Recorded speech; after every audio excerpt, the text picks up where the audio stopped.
Well, already I've learnt a lot. Since the time I've come into the team, observing how he's operated, and I've said that a lot of times in the past that many people have had different styles of captaincy, and I think he's been so successful because he's been able to find the right balance in being offensive with his plans, as well as understanding when the game is dominated by the opposition and how to slow things down. I think that's been his biggest strength, and that's something that I would like to understand, strike a good balance going forward, because it happens in Test cricket, yes, but the shorter format you have to make it happen even quicker, because the game can drift away very quickly. So you need to have more composure, you need to be more aware. Having played a lot of one-day cricket and white ball cricket, and batting at 3, I have had a good understanding of how situations can go and how things turn immediately. So I think that would help me being aware in the field, understanding what I would do in this situation as a batsman. So it always helps when you are a top order batsman yourself and you've seen all situations while batting, to understand what the opposition batsman would be thinking at what stage and which are the bowlers that I would find uncomfortable at this stage, and then you can implement those things with your captaincy and plans as well. So, but the thing I would love to execute from his captaincy is the right balance between aggression with plans, as well as understanding where the game is going, if the opposition is dominating it or not. Yes, definitely. I would like to take the bulk of the responsibility now, to bat through the innings, hold one end, let the others express themselves the way they want to with individual plans around me. Obviously, we're talking about a very experienced cricketer. He's played a lot of limited overs matches, and his record speaks for itself. So I'm sure he, with not having that extra burden of taking responsibility, sometimes it can restrict you as a batsman.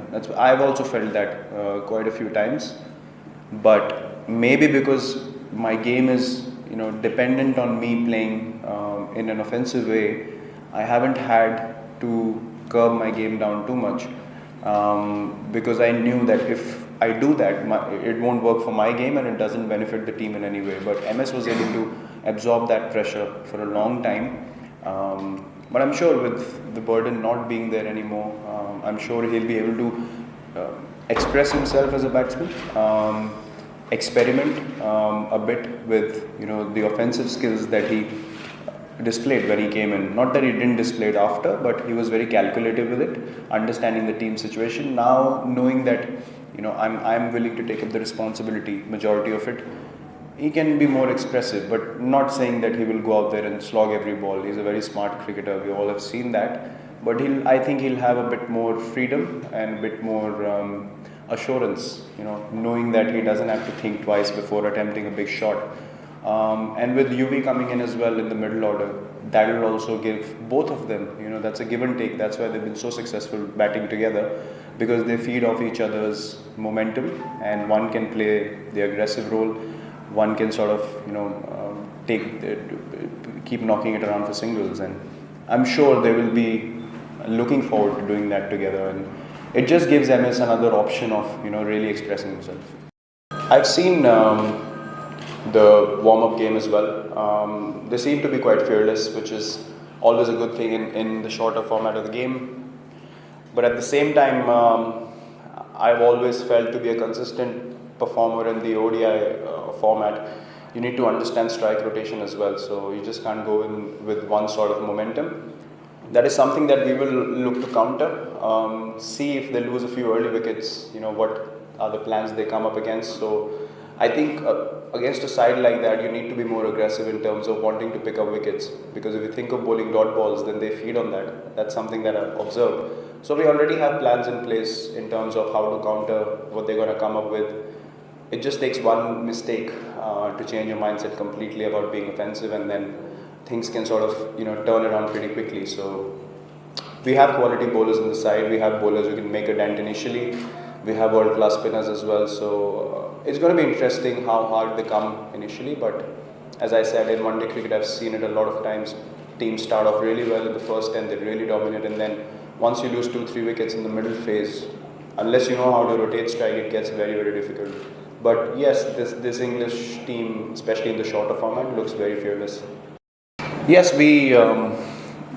that is something that we discussed before picking UV, was that we cannot leave so much burden on MS alone in the middle order. I'm willing to take up the responsibility up the order, but there needs to be one more guy with him down the order in case the top order doesn't fire. If the top order doesn't fire, then you're left with MS alone, and he's guiding the youngsters more often than not, which is fine if you have, say, 15-20 games till a big tournament. But when you have only 3 games to prepare for a big tournament, I think you need to get all your resources in place.